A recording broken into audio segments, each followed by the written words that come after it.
Hello students, स्वागत है आपका संकल्प ट्यूटोरियल के इस ऑनलाइन लर्निंग प्लेटफॉर्म पे। हम लोग अपना मूल कॉन्सेप्ट जितना था सारे पार्ट हम लोगों ने देख लिया था। अब उसके बाद हम लोग स्टार्ट करेंगे अपना 12th का बहुत ही इम्पोर्टेंट चैप्टर और बहुत ही इजी से भी आसान ये चैप्टर है, सोल्यूशन विलियन जिसका नाम है। ठीक है, हम लोग अपना सोल्यूशन चैप्टर आज से स्टार्ट करते हैं। ये 12th बोर्ड और सीईटी दोनों के लिए ही बहुत ही फायदेमंद होगा। कोई भी टॉपिक कोई भी कॉन्सेप्ट यहाँ से नहीं छूटेगा। ठीक है, तो हम लोग आज अपना सॉल्यूशन चैप्टर स्टार्ट करते हैं। इसमें कुछ आते हैं कंसंट्रेशन टर्म, मोलरता मोलरता, ये सब मैं पहले ही बता चुका हूँ। मोलरिटी मोलरिटी ये सब मैं पहले ही बता चुका हूँ मूल कॉन्सेप्ट। ठीक है, तो उसको आप लोग पढ़ लीजिएगा, उसके बाद फिर इसको देखिएगा, नहीं तो फिर सब गायब हो जाएगा। ठीक है, तो हम लोग आज अपना स्टार्ट करते हैं सोल्यूशन चैप्टर। विलयन, ठीक है, सोल्यूशन चैप्टर स्टार्ट करते हैं। विलयन मैं पहले ही बता चुका हूं आप लोगों को। सोल्यूशन क्या होता है? एक होमोजीनियस मिक्सचर होता है, समांगी मिश्रण होता है, जिसमें दो या दो से अधिक अवयवों से मिलकर बना होता है। ठीक है, तो इसका डिफिनेशन मैं पहले ही बता चुका था। इट इज ए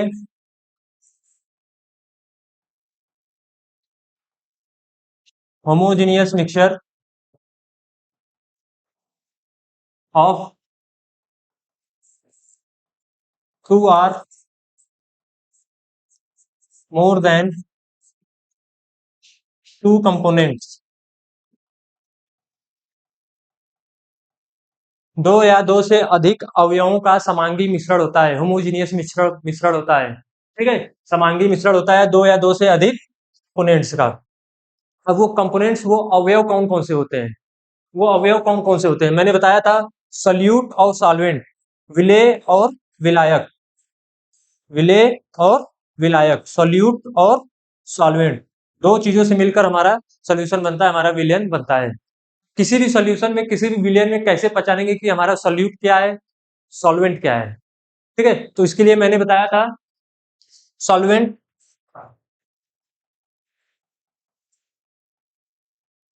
यह अमाउंट में ज्यादा होता है।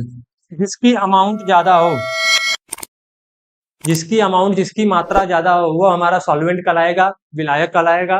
और जिसका मात्रा कम हो, लेस अमाउंट, लेस अमाउंट, जिसकी मात्रा कम हो विलयन में, वो हमारा सॉल्यूट कहलाएगा, विलेय कहलाएगा। ठीक है, अमाउंट का अर्थ यहाँ से, अमाउंट मीन्स क्या है? मोल से है, मतलब जिसमें मोल हमारे जितने ज्यादा रहेंगे वो हमारा सॉल्वेंट कहलाएगा, ठीक है, विलायक कहलाएगा। और जो हमारे कम रहेंगे, अमाउंट जिनका कम रहेगा, वो हमारे क्या कराएंगे? सॉल्यूट कराएंगे, विलेय और विलायक। ये सारी चीजें मैं पहले ही बता चुका था, मूल कॉन्सेप्ट लेक्चर पढ़ा रहा था तो। ठीक है, इसमें आगे देखते हैं। मैं पहले ही बताया आप लोगों की, जो हमारा सोल्यूशन होता है, सॉल्यूट और सॉल्वेंट, दो चीजों को मिलाकर हमारा क्या बनता है? सोल्यूशन बनता है। मतलब विलेय और विलायक को मिलाकर हमारा विलयन बनता है। ठीक है, सोल्यूट और सॉल्वेंट को मिलाकर हमारा विलयन बनता है। तो ये जो विलयन बनते हैं, ये भी कई प्रकार के होते हैं। तीन प्रकार के हम लोग को इनमें पढ़ना है। जो विलयन होता है, सोल्यूशन होता है हमारा, वो तीन प्रकार के पढ़ने होते हैं। कौन कौन से होते हैं? जो पहला होता है वो गैसीय सोल्यूशन होता है, जिसको हम लोग बोलते हैं गैसीय विलयन।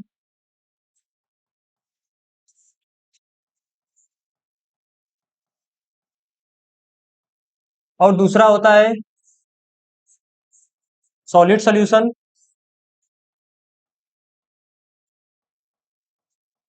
ठोस विलयन। और थर्ड होता है लिक्विड सोल्यूशन, द्रव विलयन। सॉल्यूट और सॉल्वेंट मतलब विलेय और विलायक, विलेय को विलायक में मिलाएंगे तब जाकर हमारा विलयन बनता है। ठीक है, तो ये सॉल्यूट जो विलयन हमारा बना है, विलेय और विलायक को मिलाकर जो हमारा विलयन बना है, ये विलयन तीन प्रकार के होते हैं। एक तो होता है सॉलिड विलयन, सॉलिड सोल्यूशन, ठोस विलयन, लिक्विड सोल्यूशन और गैसीय सोल्यूशन। तीन प्रकार के हमारे विलयन होते हैं। अब ये मैं पहले एक बार आप लोगों को बताया था, जो सॉल्वेंट की फेज होती है, मतलब जो विलायक की अवस्था होती है, वही विलयन की अवस्था होती है। जो विलायक की अवस्था होती है, फेज होता है, वही हमारी क्या होती है, विलयन की अवस्था होती है। जैसे अगर किसी में हमारा सॉल्वेंट, जो हमारा विलायक है, अगर सॉलिड है, मतलब ठोस है, हमारा जो विलायक है वो क्या है, अगर ठोस है, तो जो हमारा सोल्यूशन बनेगा वो भी कैसा होगा, सॉलिड सोल्यूशन होगा। मतलब अगर हमारा विलायक सॉलिड है, ठोस है, मान लीजिए चीनी हम लोग, सॉरी, कुछ ऐसा चीज लिए है कि जो हमारा सॉलिड हो, ठीक है, तो जो हमारा सोल्यूशन बनेगा वो क्या बनेगा, सॉलिड सोल्यूशन बनेगा, मतलब ठोस विलयन बनेगा। अगर हमारा सॉल्वेंट, जो विलायक है, अगर लिक्विड है, द्रव, जो हमारा सॉल्वेंट है, अगर हम लोग इसको लिक्विड ले लेते हैं, द्रव, तो जो हमारा सोल्यूशन बनेगा वो क्या बनेगा, द्रव ही बनेगा। सोल्यूशन जो बनेगा वो क्या बनेगा, लिक्विड सोल्यूशन ही बनेगा। ठीक है, तो इस ये इसकी जरूरत कहाँ पड़ी, यहाँ पे मैं लिखा हूँ, जो हमारे विलयन होता है, सोल्यूशन होता है, वो तीन प्रकार के होते हैं, गैसियस सोल्यूशन, सॉलिड सोल्यूशन और लिक्विड सोल्यूशन। ठीक है, तीन प्रकार के हमारे ये विलयन होते हैं। तो गैसियस सोल्यूशन का मतलब क्या है, गैसीय सोल्यूशन मतलब हमारा विलयन हमारा क्या है, गैसी है। ठीक है, गैस विलयन जो हमारा है वो कैसा है, सोल्यूशन वो गैसी है। तो विलयन अगर गैसी है, तो जाहिर सी बात है सॉल्वेंट हमारा क्या रहेगा, गैस रहेगा। क्योंकि सॉल्वेंट की जो फेज होती है, सॉल्वेंट विलायक की जो अवस्था होती है, वही हमारा क्या होता है, विलयन की अवस्था होती है।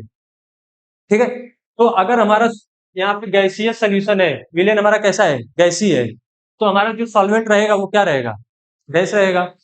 ठीक है, तो ये बने कैसे, ध्यान सुनिएगा। जो सोल्यूशन होते हैं हमारे तीन प्रकार के होते हैं। ठीक, सोल्यूशन हमारे तीन प्रकार के होते हैं, गैसियस, सॉलिड और लिक्विड, तीन प्रकार के होते हैं। तो ये सोल्यूशन बना कैसे होगा, सोल्यूट और सॉल्वेंट, मतलब विलेय और विलायक, विलेय और विलायक को मिलाकर हमारा विलयन बना होगा। ठीक है, अगर मैं यहाँ पे बोलूं कि हमारा ये गैसीय सोल्यूशन है, अगर मैं यहाँ पे बोलता हूँ कि हमारा गैसीय सोल्यूशन है, गैसीय सोल्यूशन मतलब गैसी विलयन, मतलब क्या हो गया, हमारा जो सॉल्वेंट रहेगा वो क्या रहेगा, गैस। जो हमारा सॉल्वेंट रहेगा वो क्या रहेगा, गैस रहेगा, क्योंकि गैसीय सोल्यूशन है। ठीक है, तो सल्यूट क्या ले सकते हैं हम लोग, जो हम लोग विलेय ले सकते हैं, सल्यूट वो क्या क्या ले सकते हैं, विलेय जो हम लोग इसमें लेते हैं, या फिर सॉलिड ले सकते हैं। सॉलिड को गैस में मिला दें तो हमारा गैसीय सोल्यूशन बनेगा, ठोस को गैस में मिला दें तो हमारा क्या होगा, गैसीय विलयन मिल जाएगा। अगर सॉलिड की जगह हम लोग लिक्विड कर दें, द्रव ले लें, और इस लिक्विड को क्या करें, गैस में मिला दें, लिक्विड को गैस में मिला दें, तो हमारा जो सॉल्यूट रहेगा, विलेय, वो क्या हो जाएगा, लिक्विड हो जाएगा। और जो सॉल्वेंट है, विलायक, वो क्या हो जाएगा, गैस। तो भी हमारा गैसीय सोल्यूशन मिल जाएगा। अगर सॉल्यूट को हम लोग गैस ले लें और हमारा सॉल्वेंट भी क्या है, गैस है, तो भी हमारा गैसियस विलयन बन जाएगा। इसका मतलब जो हमारी मैटर की अवस्थाएं होती हैं, फेज होती हैं, सॉलिड, लिक्विड, गैस, अगर इस सॉलिड को गैस में मिला दें, लिक्विड को गैस में मिला दें, या गैस को ही गैस में मिला दें, क्या क्या हमारी गैसीय सोल्यूशन बन जाएंगी। मतलब फेज चेंज करते जाएंगे तो हमारी सोल्यूशन बनते जाएंगे। ठीक है, अगर मैं इसमें मान लीजिए बात करता हूं कि हमको कोई सॉलिड सोल्यूशन बनाना है, ध्यान सुनिएगा, कोई ठोस विलयन मिलाना है, तो क्या करेंगे, इसमें जो पहले सॉल्वेंट रहेगा वो क्या रहेगा, सॉलिड रहेगा, ठोस। क्यों, क्योंकि हमारा सोल्यूशन कैसा है, सॉलिड है, ठोस विलयन है, तो जाहिर सी बात है जो सॉल्वेंट रहेगा, विलायक, वो क्या रहेगा, सॉलिड ही रहेगा। तो इस सॉलिड में हम लोग तीन काम कर सकते हैं, कौन कौन से, सॉलिड को सॉलिड में मिला दें, ठोस को ठोस में मिला दें, या फिर लिक्विड को सॉलिड में मिला दें, द्रव को सॉलिड में मिला दें, या फिर गैस को सॉलिड में मिला दें। ठीक, तो ऐसे करके हमारे सोल्यूशन जो होते हैं बन जाते हैं, सॉलिड सोल्यूशन, गैसियस सोल्यूशन, ऐसे ही लिक्विड सोल्यूशन बन जाएगा। लिक्विड सोल्यूशन, द्रव सोल्यूशन में क्या करेंगे हम लोग, उसमें सॉल्वेंट जो रहेगा, विलायक, वो हमारा लिक्विड हो जाएगा, और उस लिक्विड में या फिर हम लोग सॉलिड ऐड कर सकते हैं, या फिर सॉल्यूट कोई भी ऐड कर सकते हैं, लिक्विड ऐड कर सकते हैं, गैस ऐड कर सकते हैं, मतलब सॉल्यूट हम लोग चेंज करते जाएं, और सॉल्वेंट को भी सेम रखें, तो भी हमारे सोल्यूशन गैसीय सोल्यूशन ही बनेंगे। जैसे सॉलिड को गैस में मिला दिए, लिक्विड को गैस में मिला दिए, और गैस को गैस में मिला दिए। अगर हमारा सॉल्वेंट क्या है, गैस है तो हमारे क्या बनेंगे, गैसियस सॉल्यूशन बनेंगे। ठीक है, इसके कुछ एग्जांपल है, जैसे अगर मैं बताऊं,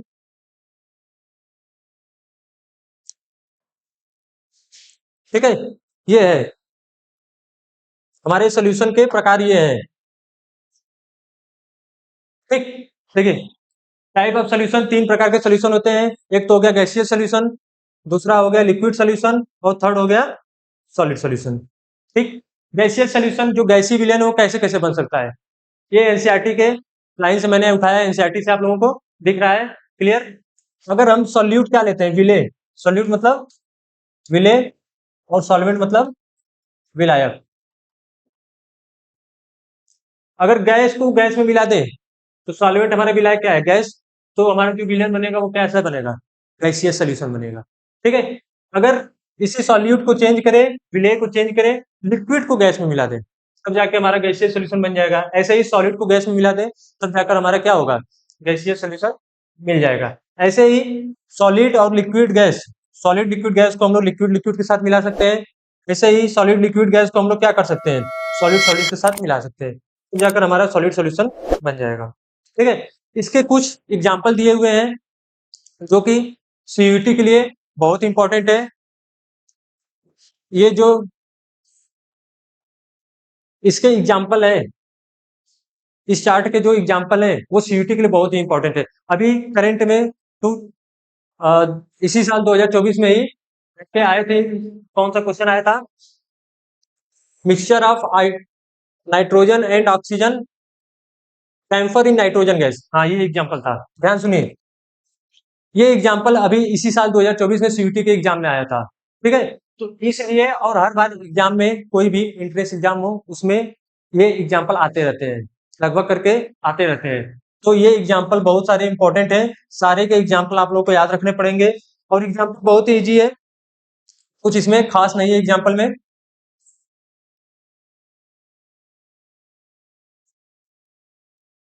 तो ये हमारे तीन प्रकार के सोल्यूशन है, solid solution, liquid solution, gaseous solution.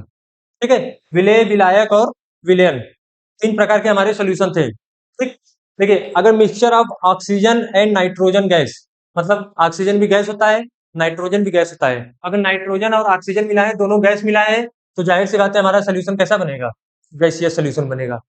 ठीक है, अगर chloroform mix with nitrogen gas, chloroform को नाइट्रोजन गैस के साथ मिला देते हैं, क्लोरोफॉर्म कैसा होता है, लिक्विड होता है, द्रव होता है, और जो नाइट्रोजन गैस है, मतलब द्रव को गैस में मिला है, लिक्विड को गैस में मिला है, लिक्विड को गैस में मिला है, तो जाकर हमारा क्या बना है, गैसियस सॉल्यूशन बन गया है। ठीक है, ऐसे ही कैम्फर इन नाइट्रोजन गैस, कपूर, कैम्फर क्या होता है, कपूर को अगर नाइट्रोजन गैस में मिलाते हैं तो कैम्फर क्या है, सॉलिड है, कपूर कैसा होता है, सॉलिड लेकर आते हैं हम लोग, इन नाइट्रोजन गैस, अगर उसको जला देते हैं तो क्या होता है, गैसियस फॉर्म में पूरा चला जाता है, एटमॉस्फेयर में फैल जाता है।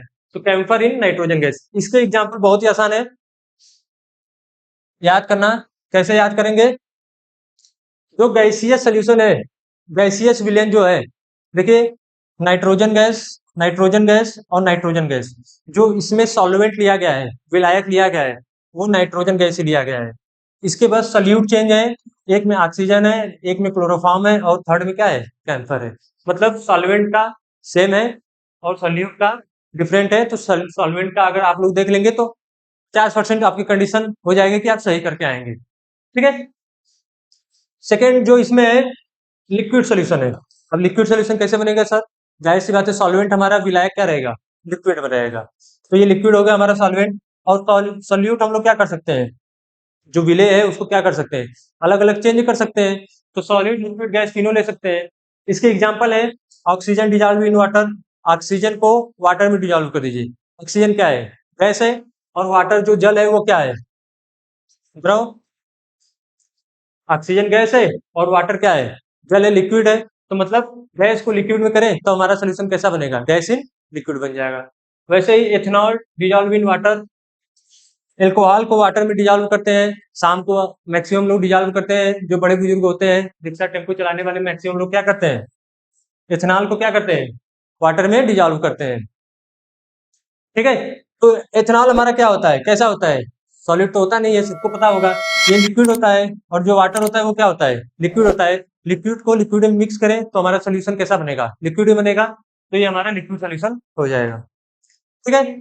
थर्ड है glucose dissolve in water. Glucose आप लोग जानते होंगे, ग्लूकोज कैसा होता है। इसमें गर्मी का सीजन चल रहा है तो ग्लूकोज जानते हैं ठोस होता है, सॉलिड होता है। ग्लूकोज को अगर वाटर में मिलाएं तो क्या होगा, ग्लूकोज ठोस है, सॉलिड है, और वाटर क्या है, लिक्विड है। मतलब सॉलिड को लिक्विड में मिला रहे हैं तब जाकर हमारा क्या बन रहा है, लिक्विड सोल्यूशन मिल जा रहा है। ठीक है। इसके एग्जाम्पल भी याद करना बहुत आसान है। जैसे सर, इसका भी सब में सॉल्वेंट फेज देखिए सेम है। जैसे हमारा गैसियस सोल्यूशन में सारा सॉल्वेंट जो विलायक था नाइट्रोजन गैस था, वैसे ही हमारा लिक्विड सोल्यूशन में द्रव विलयन में जो हमारा देखिए सॉल्वेंट है, विलायक है, वो क्या है, वाटर ही है। मतलब वाटर में कोई चीज हम लोग डिजॉल्व कर रहे हैं तब जाकर हमारा क्या हो रहा है, लिक्विड सोल्यूशन बन जा रहा है। ठीक वैसे ही है सॉलिड सोल्यूशन। सॉलिड सोल्यूशन का एग्जांपल है solution of hydrogen in platinum, और अमलगम ऑफ मरकरी Hg को सोडियम में करते हैं और कॉपर को डिजॉल्व करते हैं गोल्ड में। ठीक है। तो ये सॉलिड सोल्यूशन के एग्जांपल है। इनके एग्जांपल याद रखना बहुत जरूरी है क्योंकि इनके एग्जांपल एग्जाम में बहुत आते रहते हैं, इंट्रेंस एग्जाम में तो खूब आते हैं। ठीक है। और 12th बोर्ड में भी ऑब्जेक्टिव क्वेश्चन बहुविकल्पी जो है बहुत इससे आए हुए हैं। तो याद रखिएगा कौन सा एग्जाम्पल क्वेश्चन ऐसे पूछता है कि camphor in nitrogen, camphor in nitrogen में सॉल्यूट और सॉल्वेंट की फेज क्या है। मतलब कपूर का नाइट्रोजन गैस में जो विलेय है और विलायक है वो कौन कौन से है। विलेय दे देगा, ऑप्शन दे देगा सॉलिड है, लिक्विड है, गैस है, या विलायक दे देगा लिक्विड है, गैस है, सॉलिड है। कुछ भी मतलब फेज अवस्था उनकी चेंज करके ठोस द्रव गैस की अवस्था, विलेय और विलायक की अवस्था चेंज करके उसमें पूछ देगा कि जो कैम्फर इन नाइट्रोजन है उसमें विलेय और विलायक क्या है। ठीक है। तो ऐसे ही एग्जाम में आते हैं क्वेश्चन।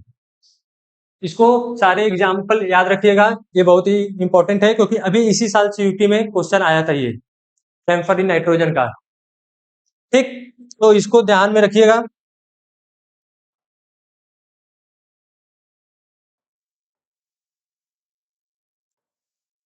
हम लोग आगे बढ़ते हैं, इसमें अब देखेंगे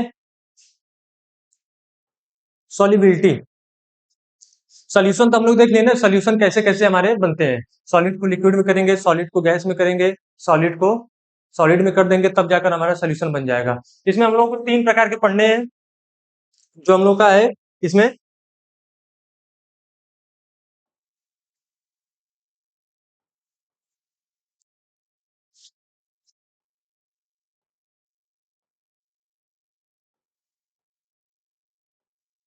सुनिए, हम लोगों ने 3 प्रकार के विलयन देखे, सॉलिड सॉल्यूशन, लिक्विड सॉल्यूशन और गैसियस सॉल्यूशन। मतलब ठोस विलयन, द्रव विलयन और गैसीय विलयन। ठीक है। जो हम लोगों को पढ़ने हैं वो कौन कौन से हैं। एक तो सॉलिड सॉल्यूशन है,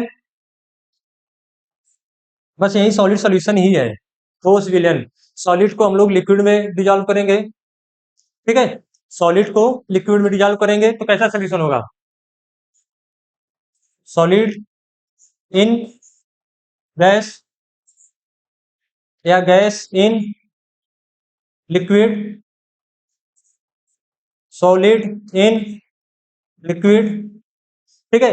इसमें अगर मैं पूछूं सॉलिड इन गैस तो ये कैसा विलयन बनेगा, ठोस को मिला रहे हैं गैस में तो जाहिर सी बात है गैसीय सोल्यूशन बनेगा। कैसा विलयन बनेगा, गैसीय सोल्यूशन बनेगा। अगर गैस को लिक्विड मिला रहे हैं, गैस जो है उसको लिक्विड मिला रहे हैं तो कैसा सोल्यूशन बनेगा, सॉरी लिक्विड सोल्यूशन बनेगा क्योंकि हमारा सॉल्वेंट इसमें क्या है, गैस को अगर लिक्विड मिला रहे हैं तो हमारा कैसा सोल्यूशन बनेगा, लिक्विड सोल्यूशन बनेगा, द्रव विलयन बढ़ेगा।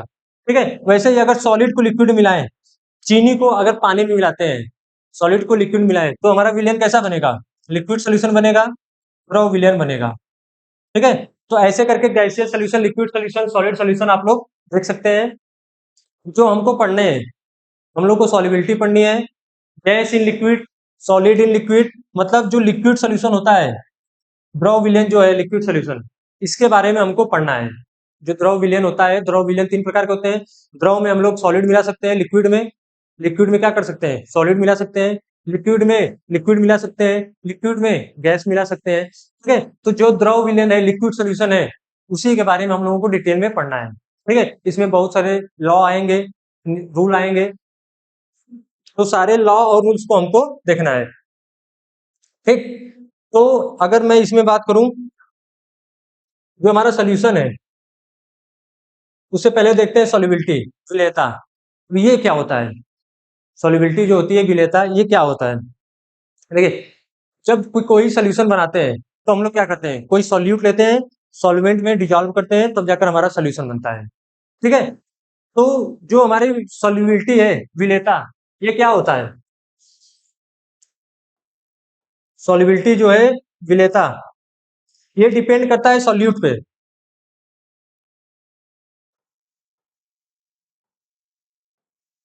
सुनिए, सॉल्युबिलिटी जो विलेयता होती है, ये सॉल्यूट की मात्रा पे डिपेंड करता है, विलेय की मात्रा पे डिपेंड करता है।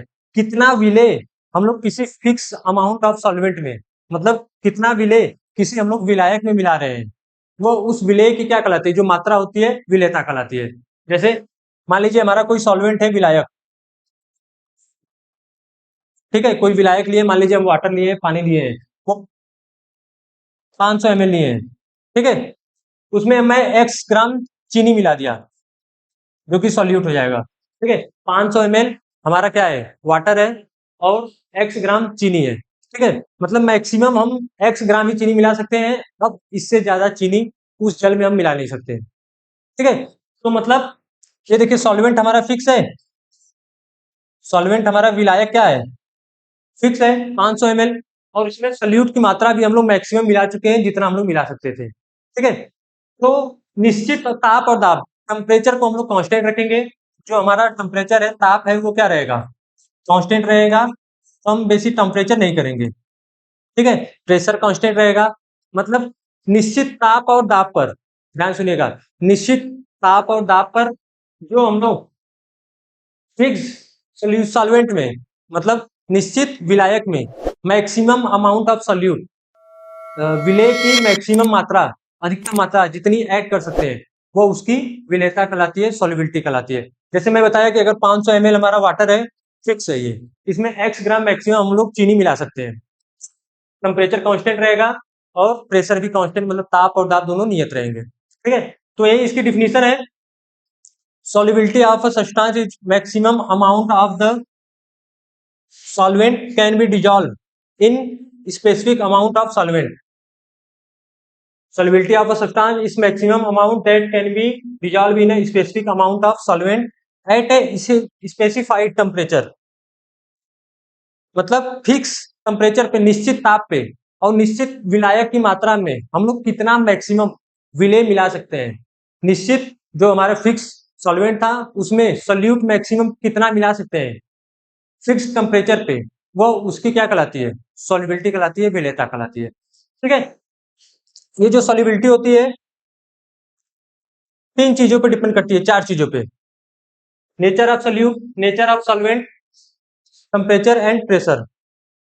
मतलब जो विलेयता हो रही है हमारी, हम क्या कर रहे हैं, सॉल्यूट को सॉल्वेंट में मिला रहे हैं, तब जाके हमारा सोल्यूशन बन रहा है, उसी को मतलब मैक्सिमम अमाउंट ऑफ सॉल्यूट, जितना मैक्सिमम हम लोग सॉल्यूट विलेय को मिला सकते हैं, वो हमारी विलेयता कहलाएगी। ठीक है, तो मिला क्या रहे हैं, एक तो सॉल्यूट मिला रहे हैं, अब सॉल्यूट तो हमारा कुछ भी हो सकता है, अगर चीनी मिला रहे हैं तो अलग सोल्यूशन बनेगा, नमक मिला रहे हैं तो अलग सोल्यूशन बनेगा, मतलब सॉल्यूट पे डिपेंड कर रहा है, सॉल्यूट पे, विलेय पे निर्भर कर रहा है कि हम लोग उस सॉल्वेंट में क्या मिला रहे हैं।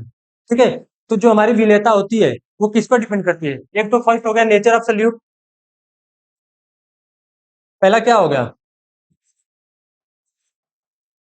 नेचर ऑफ सॉल्यूट, मतलब विलेय की कृति पर डिपेंड कर रहा है कि विलेय हमारा कैसा है, सॉल्यूट हमारा कैसा है। तो दूसरा, एक तो इस पे डिपेंड कर रहा है कि क्या मिला रहे हैं, दूसरा इस पे भी तो डिपेंड करेगा किस में मिला रहे हैं, पानी है, बेंजीन है, CCl4 है, क्या है, मतलब विलायक को अगर हम लोग चेंज कर देते हैं, तो भी तो हमारा सोल्यूशन अलग होगा, सॉल्युबिलिटी विलेयता होगी, अलग होगी। ठीक है, तो मतलब एक तो सॉल्यूट पे डिपेंड कर रहा है कि क्या मिला रहे हैं, दूसरा सॉल्वेंट पे, विलायक पे भी तो निर्भर करेगा कि किसमें हम मिला रहे हैं। ठीक है, क्योंकि अगर पानी की जगह और कोई चीज लेनी है, तो भी तो हमारा सोल्यूशन चेंज हो जाएगा। तो मतलब सॉल्यूट पे भी डिपेंड कर रहा है विलेयता, और सॉल्वेंट पे भी डिपेंड कर रहा है, विलेय और विलायक दोनों पे डिपेंड कर रहा है कि सॉल्युबिलिटी हमारी क्या होगी। ठीक है, थर्ड जो होता है टेम्परेचर और प्रेशर पे डिपेंड करता है, ताप और दाब पर भी। अगर हम लोग ताप को बढ़ाते हैं, ठीक है, तब उसमें ज्यादा चीनी घुलती जाएगी, और ताप बढ़ाएंगे और चीनी घुलता जाएगा, और ताप बढ़ाएंगे और चीनी घुलता जाएगा पानी में। मतलब उसमें टेम्परेचर पे भी डिपेंड कर रहा है कि हमारी सॉल्युबिलिटी विलेयता क्या हो रही है। ठीक है, तो जो हमारी सॉल्युबिलिटी होती है विलेयता, वो बहुत सारी चीजों, 4 चीजों पे डिपेंड करती है। जैसे पहला हो गया नेचर ऑफ सॉल्यूट, मतलब विलेय की प्रकृति पर निर्भर करता है कि विलेय हम लोग क्या मिला रहे हैं। एंड सॉल्वेंट, मतलब विलायक की प्रकृति पर भी डिपेंड कर रहा है कि किसमें हम उस विलेय को मिला रहे हैं। ठीक है, और थर्ड मैंने बता दिया टेम्परेचर, ताप पे भी निर्भर करता है, ताप पर भी निर्भर करता है। और फोर्थ है प्रेशर, ताप पे भी निर्भर करता है। ठीक है, तो ये थी हमारी सॉल्युबिलिटी। फिर से मैं बता रहा हूँ, ध्यान सुनिएगा। जो सॉल्युबिलिटी है विलेयता, वो सॉल्यूट की जो विलेय है उसकी मैक्सिमम अमाउंट पे निर्भर करता है कि कितना मैक्सिमम अमाउंट सॉल्यूट का, विलेय का कितना मात्रा अधिकतम उस फिक्स विलायक में, विलायक हमारा फिक्स रहेगा। ठीक है, और फिक्स टेम्परेचर पे ही ताप और दाब फिक्स रहेगा, विलायक की मात्रा भी फिक्स रहेगी, उसमें कितना हम लोग मैक्सिमम सॉल्यूट मिला सकते हैं, विलेय मिला सकते हैं, वो उस पदार्थ की विलेयता कहलाती है। ठीक है, और जो विलेयता होती है मैंने बता दिया 4 चीजें भी डिपेंड करती है। एक तो पहला सॉल्यूट क्या मिला रहे हैं, दूसरा सॉल्वेंट किसमें मिला रहे हैं, ठीक है, और तीसरा टेम्परेचर पे भी, अगर ताप बढ़ाते जाएंगे तो हमारा क्या होगा, चीनी ज्यादा घुलता जाएगा। और प्रेशर पे भी डिपेंड करता है, दाब पर भी निर्भर करता है। दाब पर कहीं कहीं निर्भर करता है, कहीं कहीं नहीं करता है। वो कहाँ कैसे निर्भर करता है, किस पर निर्भर नहीं करता है, वो हम लोग आगे देखेंगे। ठीक है, तो ये थी हमारी सॉल्युबिलिटी, विलेयता हमारी थी। ठीक, अब इस जो सॉल्युबिलिटी है 3 प्रकार से हम लोगों को पढ़नी है। जो सॉल्युबिलिटी है विलेयता,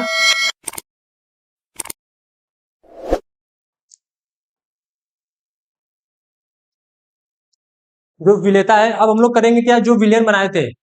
अगर लिक्विड सोल्यूशन की मैं बात करूं, हम लोग को लिक्विड सोल्यूशन ही पढ़ना है, द्रव विलयन ही पढ़ना है। ठीक है, तो सॉलिड को लिक्विड मिला सकते हैं, कोई हमारा द्रव है सॉल्वेंट विलायक। ठीक है, द्रव है, कोई सॉल्वेंट है, विलायक है, उसमें हम लोग क्या कर सकते हैं, कोई सॉलिड मिला दिए, मान लीजिए चीनी मिला दिए, दूसरा एल्कोहल मिला दिए, लिक्विड मिला दिए, थर्ड गैस मिला दिए, कोई गैस मिला दिए।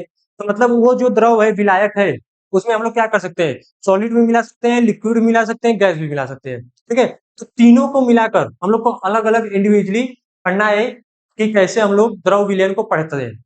ठीक है, तो सॉल्युबिलिटी सबके लिए देखेंगे। एक तो सॉलिड को मिलाएंगे सॉल्वेंट में, तब देखेंगे कि हमारे क्या आया है, लिक्विड मिलाएंगे तो, दूसरा लिक्विड को लिक्विड मिलाएंगे, तीसरा गैस को लिक्विड मिलाएंगे। ठीक है, तो मैं पहले की बात करता हूं, जो सॉल्युबिलिटी ऑफ, देखिए हेडिंग क्या है,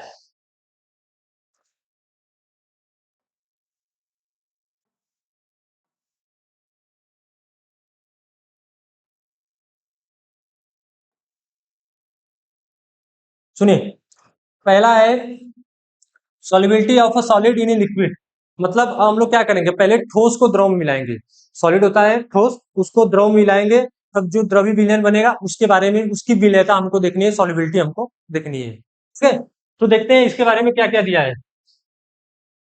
every solid does not dissolve in a given liquid, मतलब जो प्रत्येक ठोस होता है, हम लोग क्या कर रहे हैं, सॉलिड सॉरी लिक्विड सॉल्यूशन पढ़ रहे हैं, मतलब द्रव विलयन पढ़ रहे हैं। ध्यान सुनिएगा, कोई सॉल्वेंट है हमारा, लिक्विड द्रव है, उसमें सॉलिड को मिला सकते हैं।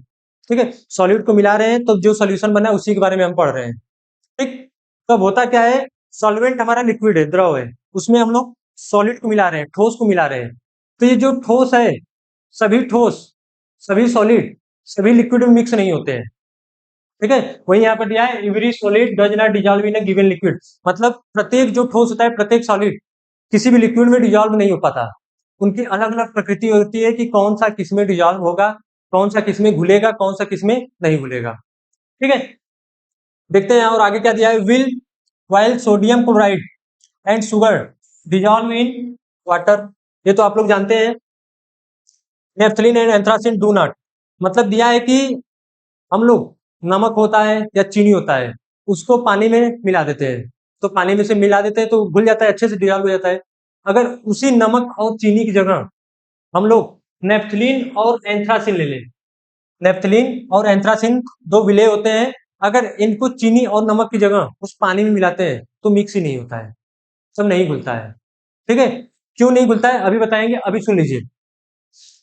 On the other end naphthalene and anthracene dissolve readily in benzene, जबकि जो नेफ्थलीन और एंथ्रासीन होता है वो बेंजीन में अच्छे से डिजॉल्व हो जाता है।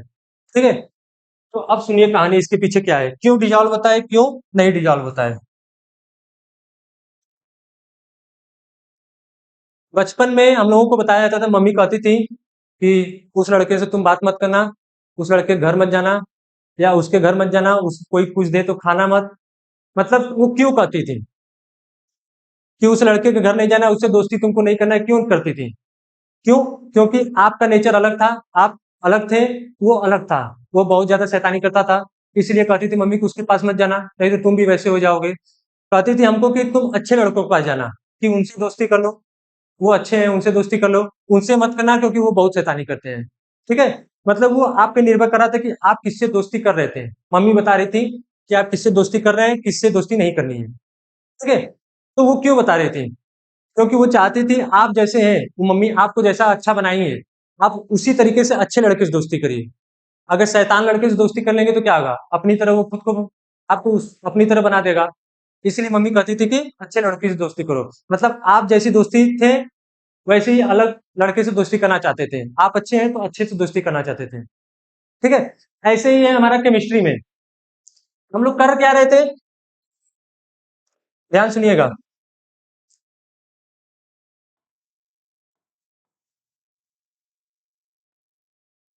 हम लोग कर क्या रहे थे,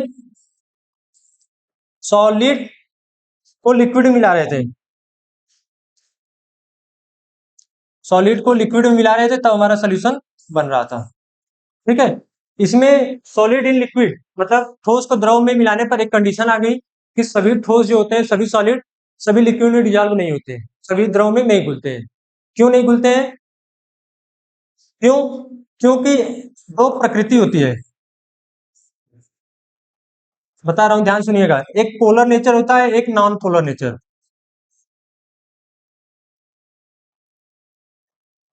मतलब ध्रुवी और अध्रुवी। ठीक है, दो चीजें होती हैं। अब ये क्या होती हैं, मैंने बताया कि जो NaCl था, नमक, वो H2O में पानी में अच्छी तरीके से घुल गया। ठीक है, वो क्या किया, पानी में अच्छी तरीके से घुल गया। जबकि नेफ्थलीन और एंथ्रासिन, मैं मान लीजिए नेफ्थलीन लिख रहा हूं, नेफ्थलीन को अगर पानी में मिलाते हैं, वाटर में मिलाते हैं, तो ये नहीं घुलता है। क्यों? क्यों? क्योंकि जो नमक होता है ये हमारे पोलर होते हैं, ध्यान सुनिएगा, ध्रुवी होते हैं। और जो H2O होता है जल, वो भी हमारे ध्रुवी प्रकृति के होते हैं, पोलर नेचर दिखाते हैं। ठीक है, मतलब पोलर को पोलर में डिजॉल्व कर सकते हैं और नॉन पोलर को नॉन पोलर में डिजॉल्व करेंगे। जैसे मैंने बताया कि मम्मी कहती थी उस लड़के से बात करना, शैतान लड़के से बात नहीं करना है। क्यों? क्योंकि आप, मम्मी चाहती थी आप अच्छे हैं तो अच्छे लड़के से दोस्ती करिए। वैसे ही हमारी केमिस्ट्री में होता है, अगर कोई ध्रुवीय प्रकृति का है, पोलर नेचर का है, तो वो चाहेगा कि हम पोलर नेचर वाले में ही डिजॉल्व हो। ठीक है, चीनी है वो ध्रुवीय प्रकृति का होता है, पानी है वो भी ध्रुवीय प्रकृति का होता है, पोलर नेचर दोनों का होता है। ठीक है, तो इसलिए अच्छे से डिजॉल्व हो जाता है। जबकि नेफ्थलीन और एंथ्रासिन पानी में नहीं घुलता है। क्यों? क्योंकि जो ये नेफ्थलीन होता है ये नॉन पोलर होता है, अध्रुवी जिसको बोलते हैं, अध्रुवी होता है। और पानी हमारा क्या है, अभी हम लोगों ने देखा ये पोलर है, मतलब नेफ्थलीन हमारा नॉन पोलर था, अध्रुवी था। पानी हमारा क्या है, पोलर है। तो ध्रुवी अध्रुवी आपस में मिक्स नहीं होंगे। मिक्स कौन कौन से होंगे, पोलर को हम लोग पोलर में डिजॉल्व कर सकते हैं, नॉन पोलर को नॉन पोलर में डिजॉल्व कर सकते हैं। ठीक है, पोलर को पोलर में डिजॉल्व कर सकते हैं, नॉन पोलर को नॉन पोलर में डिजॉल्व कर सकते हैं, पोलर को नॉन पोलर में नहीं डिजॉल्व कर सकते, और नॉन पोलर को पोलर में नहीं डिजॉल्व कर सकते। ठीक है, मतलब समान गुण वाले जो है, जो समान प्रॉपर्टी दिखाते हैं, सेम प्रॉपर्टी जो दिखा रहे हैं, वो सेम प्रॉपर्टी वाले में ही डिजॉल्व हो जा रहे हैं। ठीक है, इसी को एक वर्ड नाम दिया गया है, like, dissolve like, like, dissolve like. मतलब समान गुण वाले समान गुणों में विलीन होते हैं, लाइक डिजॉल्व लाइक, मतलब समान गुण वाले समान गुणों में विलीन होते हैं। मतलब पोलर नेचर है, उसी सॉल्यूट का विलेय का पोलर नेचर है, तो जो सॉल्वेंट अगर पोलर है तो उसमें घुल जाएगा। ठीक है, विलायक हमारा अगर पोलर है तो क्या होगा, घुल जाएगा। लेकिन अगर हमारा सॉल्वेंट नॉन पोलर है और सॉल्यूट पोलर है तो वो नहीं घुलेगा। मतलब पोलर पोलर में घुल सकता है, नॉन पोलर में घुल सकता है। ठीक है, पोलर नॉन पोलर में नहीं घुलेगा। अगर पोलर पोलर में घुलता है मतलब ध्रुवीय ध्रुवीय मॉलिक्यूल में घुल जाते हैं तो उसको बोलते हैं लाइक डिजॉल्व लाइक, मतलब समान गुण वाले समान गुणों में विलीन हो गए, मिल गए। ठीक है, इसीलिए इसको नाम दिया जाता है सम लाइक डिजॉल्व लाइक। अब सर हम पहचानेंगे कैसे कि पोलर और नॉन पोलर कौन से है कौन सा नहीं है? बात ये आती है ना कि हम कैसे पहचानेंगे कि हमारा पोलर कौन सा दिखा रहा है कौन सा नॉन पोलर है। तो इसके दिखाने के बहुत तरीके होते हैं। ठीक है, पोलर और नॉन पोलर पहचानने के बहुत सारे तरीके होते हैं। जैसे मैं एक बता रहा हूं आपको,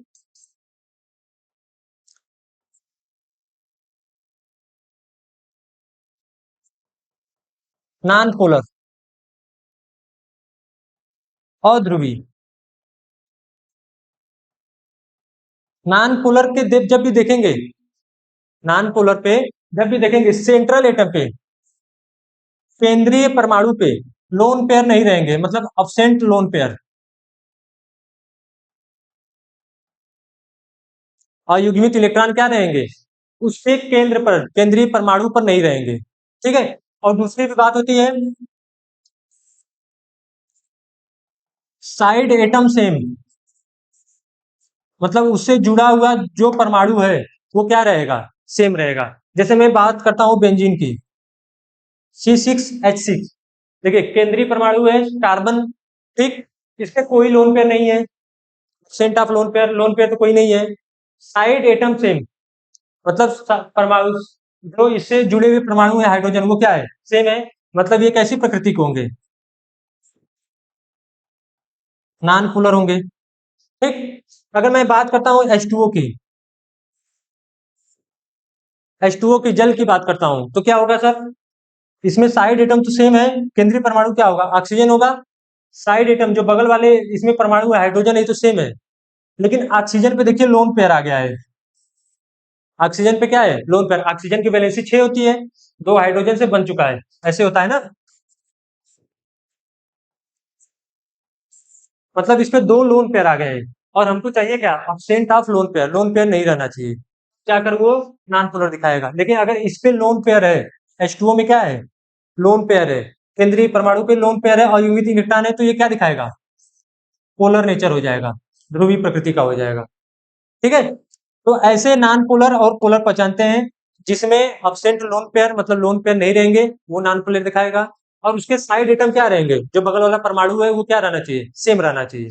ठीक है, तो वो नॉन पोलर दिखाएंगे। अगर इसमें से कोई नहीं फॉलो होता है, किसी पर लोन पेयर आ जाता है और युग्मित इलेक्ट्रॉन आ जाते हैं जैसे कि H2O, तो वो कैसा हो जाएगा, पोलर नेचर हो जाएगा। ठीक है, ये था हमारा पोलर और नॉन पोलर।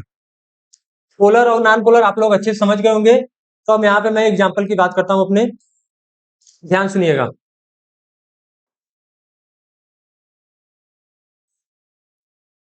देखिए दिया क्या है, every solid does not dissolve in A given liquid, मतलब प्रत्येक जो ठोस होता है प्रत्येक लिक्विड में डिजॉल्व नहीं होता है।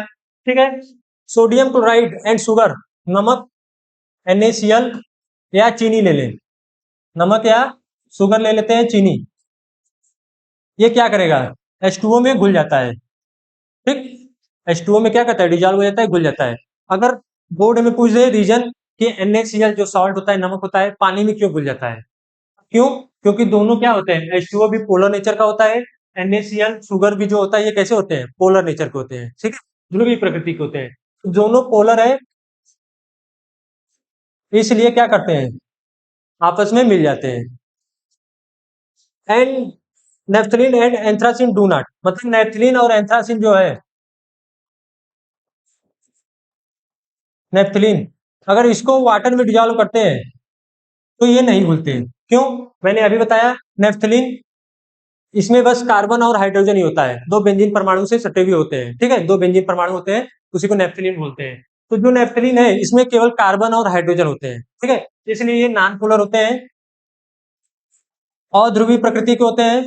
और H2 हमारा कैसा हो गया, पोलर हो गया, मतलब नॉन पोलर को पोलर में डिजॉल्व कर रहे हैं तो वो नहीं घुलेगा। क्यों? क्योंकि हम लोग जानते हैं लाइक डिजॉल्व लाइक, समान गुण वाले समान गुणों में ही विलीन होंगे। ठीक है, अब इसमें दिया क्या है, naphthalene and anthracene dissolve readily in benzene, मतलब नेफ्थलीन और एंथ्रासिन को अगर हम लोग बेंजीन में डिजॉल्व करते हैं, बेंजीन क्या हो जाएगा, C6H6। अब ये क्या है, कैसा होता है, नॉन पोलर होता है क्योंकि इसमें लोन पेयर है ही नहीं।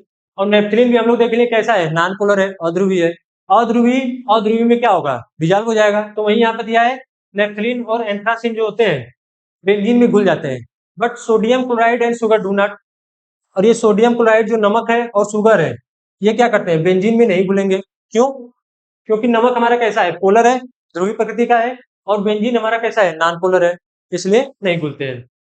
ठीक, it is observe that polar solute, मतलब जो ध्रुवीय विलेय होते हैं, dissolve in a polar solvent, मतलब ध्रुवीय विलायक में ही घुलेंगे, पोलर सॉल्यूट पोलर सॉल्वेंट में ही डिजॉल्व होंगे। ठीक है, and non polar solute is non polar solvent, मतलब नॉन पोलर सॉल्यूट अध्रुवीय विलेय अध्रुवीय विलायक में ही घुलेंगे। ठीक है, in general or solute dissolve in a solvent if the internal molecular interaction are similar in the two are mean like dissolve like। देखिए यहाँ पे लिखा है like dissolve like, मतलब समान गुण वाले समान गुणों में विलीन होते हैं, like dissolve like। ठीक है, तो ये था हमारा सॉलिड इन लिक्विड। मैंने बताया था जो सॉल्युबिलिटी होती है, विलेयता होती है, ध्यान सुनिए, जो सॉल्युबिलिटी विलेयता होती है कोई, वो चार चीजों पे डिपेंड करती है। एक तो क्या मिला रहे हैं, सॉल्यूट पे डिपेंड कर रहा है, विलेय पे कि क्या मिला रहे हैं, दूसरा सॉल्वेंट पे भी डिपेंड करता है किसमें हम लोग मिला रहे हैं। ठीक है, और तीसरा डिपेंड करता है टेम्परेचर और प्रेशर पे, मतलब ताप और दाब पे। ठीक है, तो अगर हम लोग सॉलिड को लिक्विड मिला रहे थे, ठोस को द्रव में मिला रहे थे, तो हम लोगों ने देखा सभी ठोस उसमें मिलते नहीं है, मतलब सॉल्यूट पे भी देख लिया कि सॉल्यूट पे कैसे निर्भर कर रहा है, पोलर नेचर का है या नॉन पोलर नेचर का है। सॉल्वेंट पे देख लिया कि सॉल्वेंट क्या है हमारा, पोलर है कि नॉन पोलर है, मतलब चार में से दो चीजें तो हम लोग देख लें कि सॉल्यूट पे डिपेंड कर रहा है, पोलर नेचर का है या नॉन पोलर नेचर का है। सॉल्वेंट पे डिपेंड कर रहा है, पोलर नेचर का है या नॉन पोलर नेचर का है। तो सॉल्यूट और सॉल्वेंट दो प्रकार के हम लोगों ने देख लिए। थर्ड बचा है टेम्परेचर और प्रेशर। ठीक है, ताप और दाब का देखेंगे। पहला था solubility of solid in liquid, फिर से सुनिए, ठोस को द्रव में मिलाए थे तो हमारी विलेयता थी। ठीक है, सॉलिड को लिक्विड में मिलाए तो जाके हमारा सोल्यूशन बना। हम लोगों ने देखा कि सभी सॉलिड सभी लिक्विड में मिक्स नहीं हो सकते। ठीक है, केवल पोलर वाले पोलर में होंगे, नॉन पोलर वाले नॉन पोलर में होंगे। ठीक है, मतलब सॉल्यूट और सॉल्वेंट के नेचर पे हम लोगों ने देख लिया कि कैसा होना चाहिए, ध्रुवीय प्रकृति का होना चाहिए और ध्रुवीय प्रकृति का होना चाहिए। ठीक, इसमें ये सब डिफिनीशन इसमें एक दो आएंगे जो कि बहुत ही इंपॉर्टेंट डिफिनीशन होते हैं बोर्ड के लिए भी और सीयूटी के लिए भी। कौन से, ये ठीक है, when a solid solute added to the solvent, मतलब किसी भी जब सॉल्यूट को सॉल्वेंट में हम लोग मिला रहे हैं, ठीक है, तो क्या हो रहा है, some solute dissolve and its concentration increases in solution, this process is known as dissolution, विलीनीकरण। ठीक है, सुनिए क्या होता है,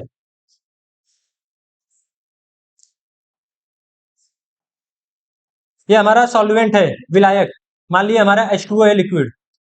ठीक है, इसमें हम लोग कर क्या रहे हैं, शुगर मिला दिए, इसमें किए क्या, शुगर मिला रहे हैं। ठीक है, अब ये पानी था, इसमें हम लोग चीनी डालते जा रहे हैं डालते जा रहे हैं, क्या हो रहा है, मैं कह सकता हूं कि ये जो सोल्यूशन है, जो विलयन है, इसमें नंबर ऑफ पार्टिकल बढ़ रहे हैं, अणुओं की संख्या तो इसमें बढ़ रही है। जैसे मैं मोल के बारे में बताया था, मोल बराबर क्या होता है, number of particle upon Na, मतलब मोल बराबर अणुओं की संख्या बटा अवगाड्रो संख्या। तो ये अवगाड्रो संख्या तो नियत होता है, इसकी वैल्यू फिक्स होती है, तो इसको हटा दीजिए। तो मैं कह सकता हूं कि नंबर ऑफ पार्टिकल बढ़ा रहे हैं, मतलब अणुओं की संख्या बढ़ रही है, तो मोल हमारे बढ़ेंगे। ठीक है, अणुओं की संख्या बढ़ेगी तो मोल हमारे क्या होंगे, बढ़ेंगे।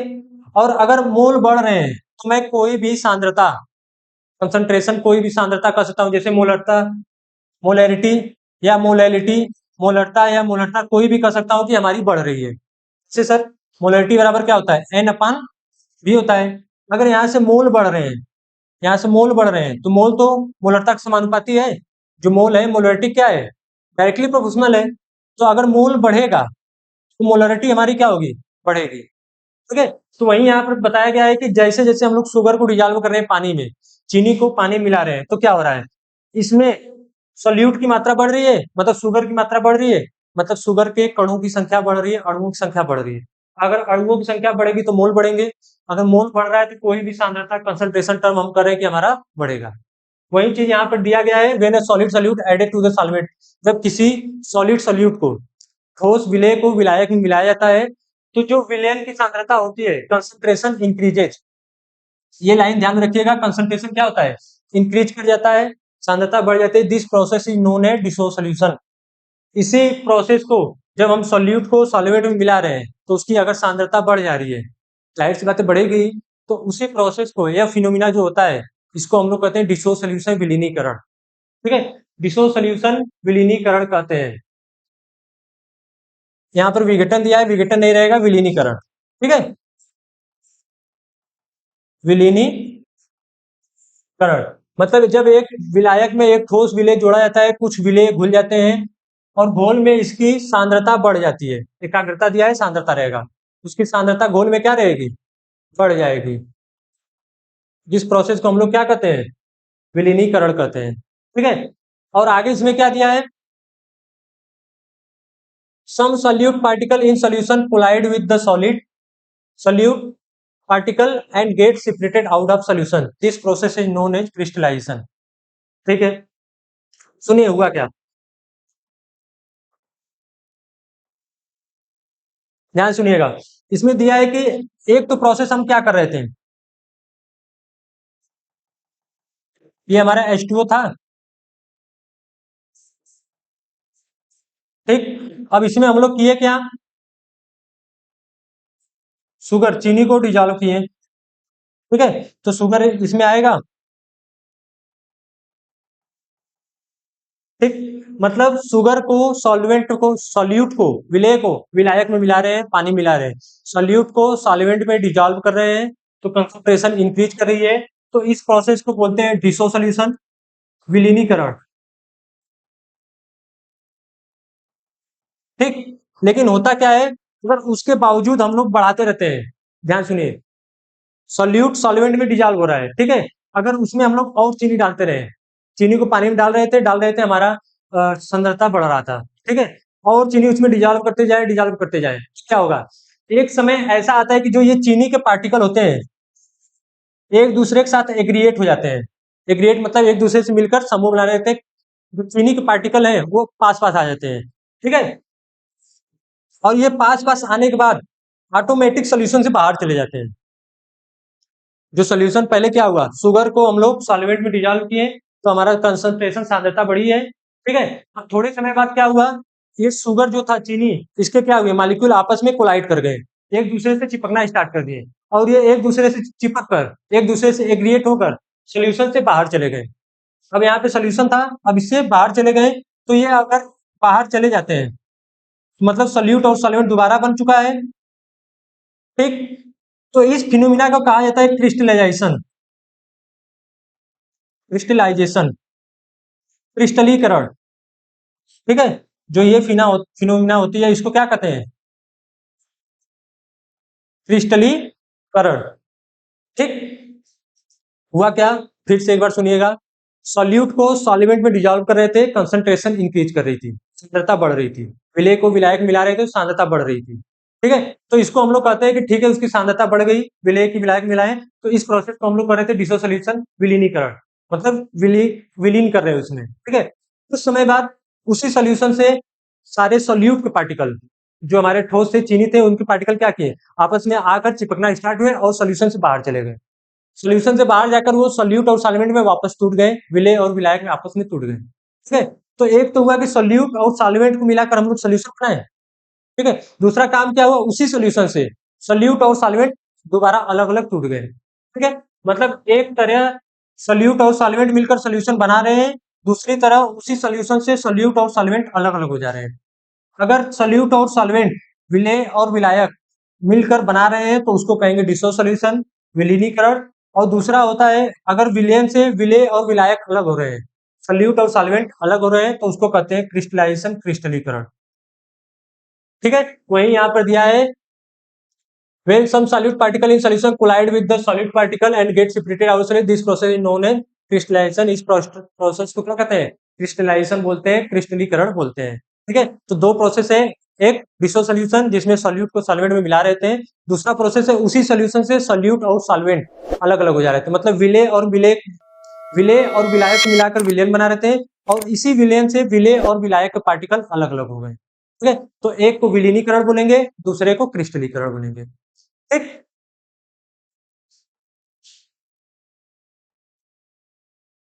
ठीक है, इसमें एक दो इंपॉर्टेंट जो डिफिनीशन होते हैं वो होते हैं, कौन कौन से होते हैं सर?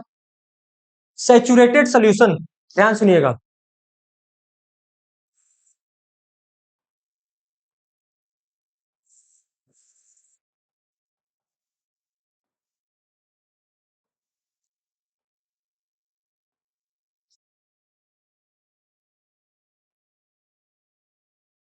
ठीक है, अपने इसी पेज पर करते हैं, ध्यान सुनिए। हम लोगों ने देखा डिसो सोल्यूशन, विलीनीकरण, क्रिस्टलाइजेशन, क्रिस्टलीकरण। ठीक है, पोलर सॉल्यूट को पोलर सॉल्वेंट में डिसॉल्व करते हैं, नॉन पोलर सॉल्यूट को नॉन पोलर सॉल्वेंट में डिसॉल्व करते हैं। ये सब हम लोग पढ़ रहे हैं सॉलिड इन लिक्विड, मतलब ठोस को द्रव में मिला रहे हैं अभी। ठीक है, अभी उस ठोस में कोई परिवर्तन नहीं आया है, ठोस की जगह गैस वगैरह लिक्विड वगैरह नहीं लिए, अभी बस केवल ठोस को द्रव में मिला रहे हैं। ठोस को द्रव में मिला रहे हैं तो हम लोगों ने कई बातें देखी, पोलर सॉल्यूट पोलर सॉल्वेंट में डिसॉल्व होता है, non polar solute non polar solvent में डिसॉल्व होता है। ठीक है, और उसके बाद फिर हम लोगों ने देखा क्रिस्टलाइजेशन, डिसोसोल्यूशन मतलब विलीनीकरण, क्या डिसॉल्व हो रहा है। ठीक है, डिसॉल्व हो रहा है सॉल्यूट और सॉल्वेंट, मतलब विलेय और विलायक मिलाकर हमारे डिसो सोल्यूशन बना रहे हैं, उसको डिसो सोल्यूशन बोलेंगे, सोल्यूशन बना रहे हैं तो, और उसी सोल्यूशन से सॉल्यूट और सॉल्वेंट अलग हो जा रहे हैं तो क्रिस्टलीकरण करते हैं। ठीक है, अब इसमें अगला जो आता है, एक पॉइंट आता है सैचुरेटेड सोल्यूशन, संतृप्त विलयन। अब ये क्या बोला है? सैचुरेटेड सोल्यूशन संतृप्त विलयन। देखिए, जब कोई सोल्यूशन हम लोग बना रहे हैं तो उसमें सोल्यूट को सॉल्वेंट में मिलाएंगे। ठीक है, सोल्यूट सॉल्वेंट में मिला रहे हैं, एक समय ऐसा आता है कि जो उसमें सोल्यूट हम लोग जो मिला रहे हैं वो उसमें सॉल्वेंट में मिलना बंद हो जाता है। ठीक है, मतलब मैं अगर एग्जांपल दूं तो मिठाई की दुकानों पर आप लोग देखते होंगे, जो चाशनी बनाते हैं, सीरा बनाते हैं, वो क्या करते हैं, चीनी को पानी में डिजॉल्व करते रहेंगे, चीनी घुल जाएगी और चीनी डालेंगे, चीनी घुलती जाती है, चीनी को बढ़ाते जाते हैं। ठीक है, लेकिन एक समय बाद वो चीनी को नहीं डालते उसमें, क्यों? क्योंकि अब चीनी उसमें घुलना बंद हो जाती है। ठीक है, तो ऐसा विलयन जिसमें हम लोग और सोल्यूट को नहीं ऐड कर सके। ठीक है, ऐसा विलयन, ऐसा सोल्यूशन जिसमें हम और अधिक सोल्यूट को, विलेय को नहीं ऐड कर सकते हैं, वह विलयन हमारा संतृप्त विलयन कहलाता है, सैचुरेटेड सोल्यूशन कहलाता है। ठीक है, तो सैचुरेटेड सोल्यूशन क्या होगा? Solution in which no more solute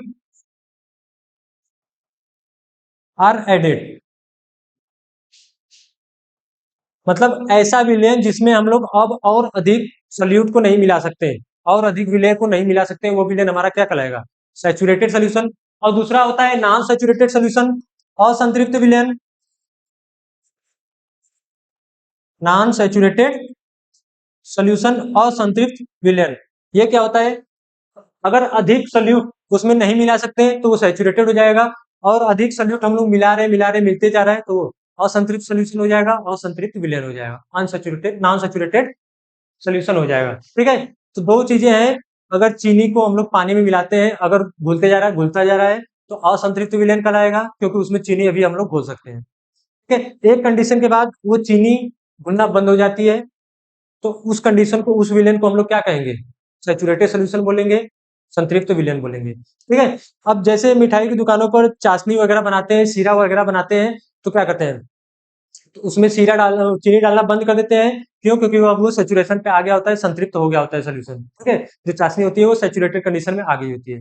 अगर उस चाशनी में से एक दो बूंद लेकर हम लोग जमीन पे गिरा दें, ध्यान सुनिएगा, अगर चीनी को पानी में मिलाते जा रहे हैं तो हमारा डिसो सोल्यूशन होगा, विलीनीकरण बोलेंगे ना, क्योंकि हम लोग सोल्यूट को सॉल्वेंट में ऐड करते जा रहे हैं। ठीक है, तो हमारा चाशनी बन चुका है, डिसो सोल्यूशन हो चुका है। अब क्या किए, उस चाशनी में से 1-2 बूंद लेकर उसको जमीन पे गिरा दिए। क्या होगा देखेंगे, व्हाइट व्हाइट क्रिस्टल बन जाते हैं, सफेद सफेद थोड़ा सा जम जाता है। वो क्या होता है, वो उसी को बोलते हैं क्रिस्टलाइजेशन। मतलब चीनी पानी को मिलाकर हम विलेन तो बनाए हैं, तो हमारा ये विलीनीकरण हो गया, डिसो सोल्यूशन हो गया। अब उसी चाशनी में से 1 बूंद उठाकर अलग कर दिए, जमीन पे गिरा दिए, तो सफेद सफेद जम जाता है।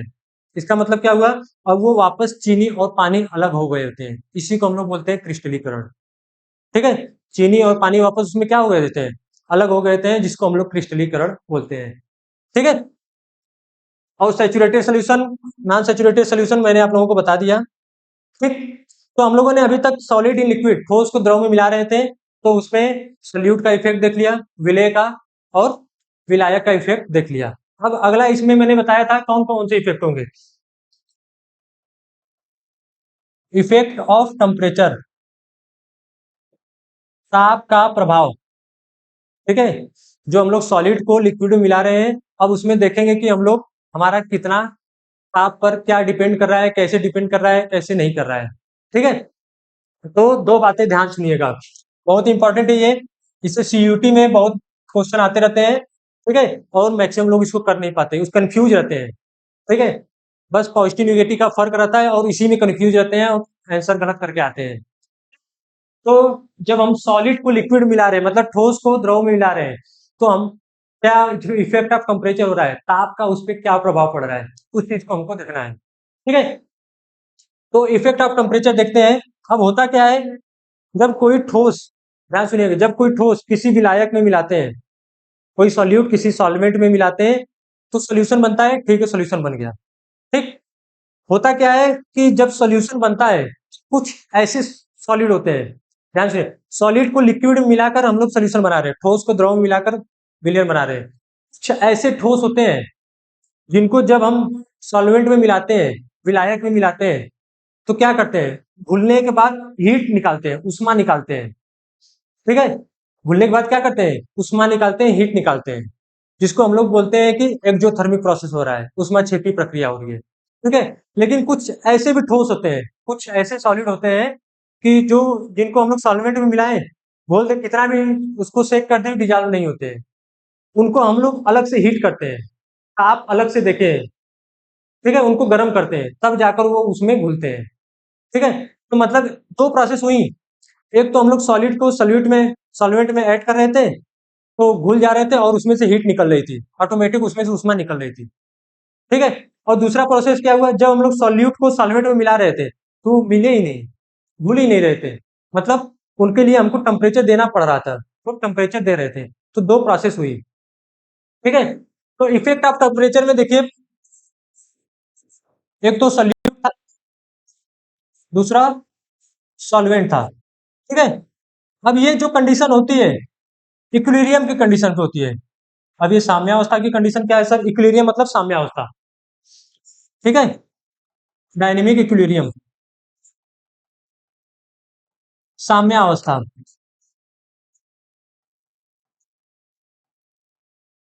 ये क्या होता है, सुनिए, जब हम लोग डिसो सोल्यूशन और क्रिस्टलाइजेशन, आप लोगों को क्लियर है। ठीक है, मतलब सॉल्यूट सॉल्वेंट मिला रहे थे, सोल्यूशन बन रहा था, तो डिसो सोल्यूशन, और उसी सोल्यूशन से सॉल्यूट और सॉल्वेंट बन रहे थे, निकल रहे थे, अलग अलग टूट रहे थे, तो क्रिस्टलाइजेशन।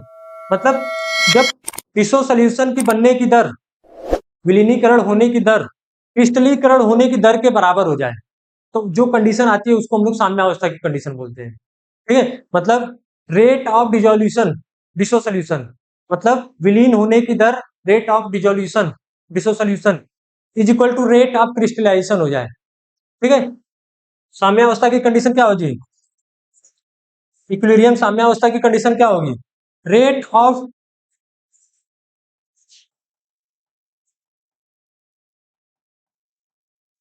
डिसो सोल्यूशन, मतलब विलीन होने की दर, विलय को विलायक में मिलने की दर, अगर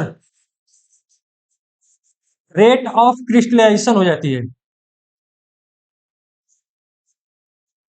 क्रिस्टलीकरण के बराबर हो जाती है, तो इस कंडीशन को साम्यावस्था की कंडीशन बोलते हैं, इक्विलिब्रियम की कंडीशन बोलते हैं।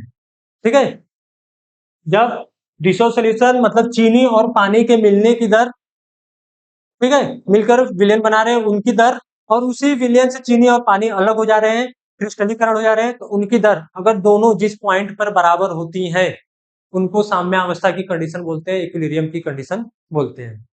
ठीक है, उनको क्या बोलते हैं? साम्यावस्था की कंडीशन बोलते हैं। तो जो इसमें टेम्परेचर का इफेक्ट होता है, इफेक्ट ऑफ टेम्परेचर, ताप का इफेक्ट होता है, वो दो तरीके से होता है। ठीक है, एक तो पहला एक्जोथर्मिक प्रोसेस बोलते हैं हम लोग, जिसको हम लोग बोलते हैं उष्मा छेपी। उष्मा छेपी, इसमें क्या होता है? हीट इज इवॉल्व,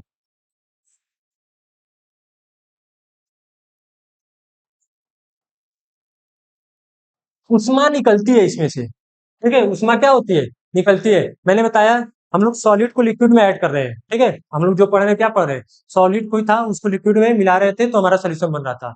मैंने बताया कुछ सॉलिड ऐसे होते हैं जो लिक्विड में मिल जाते हैं। ठीक है, लिक्विड में मिल जाएंगे तो ऑटोमेटिक हीट निकालते हैं। जैसे अगर लैब वगैरह में एक्सपेरिमेंट किए जाते हैं तो कुछ सॉलिड ऐसे होते हैं, उनको वाटर में सॉल्वेंट में डिजॉल्व करते हैं कोनिकल फ्लास्क लेकर, और उसको सेक करते हैं। कोनिकल फ्लास्क को सेक करेंगे तो उस कोनिकल फ्लास्क को, जो कांच की होती है, ठीक है, उसको टच करेंगे तो थोड़ा सा गर्म लगता है, वो हीट की तरह होता है। ठीक है, तो इसका मतलब होता है उसमें से हीट निकल रही है। तो उस प्रोसेस को, जिसमें हीट निकलती है, उसको बोलते हैं एक्सोथर्मिक प्रोसेस। ठीक है, इसका मतलब क्या हुआ? अगर सॉल्यूट, हम लोग सॉल्वेंट में ऐड कर रहे हैं तो सॉल्यूशन तो बन रहा है, विलयन हमारा बन रहा है, लेकिन उसमें से कुछ हीट निकल रही है।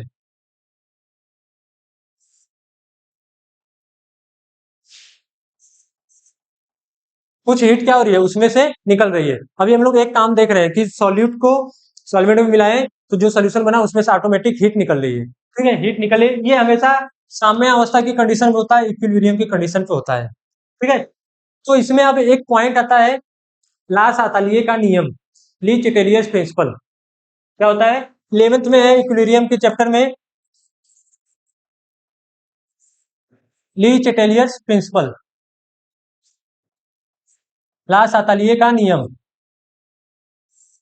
ये हमेशा साम्य अवस्था की कंडीशन पर ऑटोमेटिक लगने लगता है। ठीक है, अब ये लास अतालिए का नियम क्या होता है?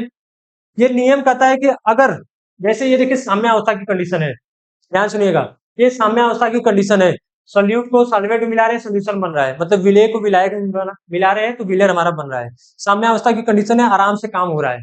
अब आप लोग पढ़ रहे हैं घर पे तो आराम से बैठकर पढ़ रहे हैं। ठीक है, अगर मैं कह दूं खड़े हो जाइए, एक पैर पर खड़े होकर पढ़िए, ऐसे ही एक पैर पर खड़े होकर, तो क्या करेंगे? पढ़ पाएंगे? नहीं। आप जो बैठ कर पढ़ रहे थे वो साम्यावस्था की कंडीशन थी, बहुत अच्छा कंडीशन था, हाँ हम पढ़ रहे हैं। ठीक है, लेकिन अब मैं आपको एक पैर पे खड़ा कर दूं तो क्या होगा? मैं आपकी साम्यावस्था की कंडीशन को खराब कर दिया हूँ।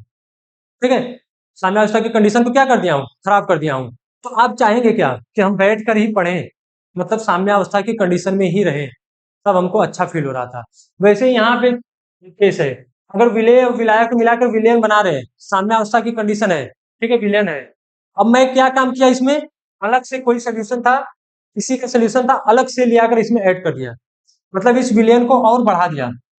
ठीक है, पहले ये काम हो रहा था, विलेय और विलायक को मिलाकर विलयन बनाते थे, सोल्यूट और सॉल्वेंट को मिलाकर क्या कर रहे थे? सोल्यूशन बढ़ा रहे थे, सोल्यूशन बना रहे थे। अब इसी सोल्यूशन को मैं क्या किया? और सोल्यूशन बढ़ा दिया, विलयन को क्या किया? और बढ़ा दिया। तो अब मैं इसकी साम्यावस्था की कंडीशन को खराब कर दिया हूँ। क्यों? पहले नॉर्मली सोल्यूशन बन रहा था, मैं क्या काम किया? हीरो बन के गया, इसमें सोल्यूशन को बढ़ा दिया। ठीक है, तुरंत यहाँ पे लॉस अतालिये का नियम लगेगा। लॉस अतालिये का नियम ये कहता है, आप जो चीज पढ़ाएंगे, आप जो चीज करना चाहेंगे, मैं काम उसका उल्टा काम करूंगा। अगर आप सोल्यूशन को बढ़ा रहे हैं तो मैं चाहूंगा कि सोल्यूशन को घटा दूं। ठीक है, तो सोल्यूशन को घटाने के लिए ये क्या करता है? जो इसकी इक्विलिब्रियम होती है, इसको बैकवर्ड लेके आ जाता है। जो साम्यावस्था की कंडीशन होती है, इसको क्या करता है? बैकवर्ड, पश्च दिशा में लेकर आ जाता है। उससे क्या होगा सर? उससे ये होगा कि जो हमारे सोल्यूशन थे, विलयन थे, वो क्या करेंगे? वापस में सोल्यूट और सॉल्वेंट में टूटने लगेंगे। तो जल्दी जल्दी टूटेंगे तो सोल्यूशन हमारा कम होता जाएगा, और सोल्यूशन बढ़ाने पर भी हमको कोई फर्क नहीं पड़ेगा, मतलब वो वापस साम्यावस्था की कंडीशन पे आ जाएगी। तो मतलब लास अतलिये का नियम यही कहता है कि आप जो काम करेंगे मैं उसका उल्टा करूंगा। ठीक है, अगर आप सोल्यूशन बढ़ाएंगे तो मैं सोल्यूशन को चाहूंगा कि वो घट जाए। वापस साम्यावस्था की कंडीशन में आना चाहता है। ठीक है, तो जैसे ये है प्रोसेस।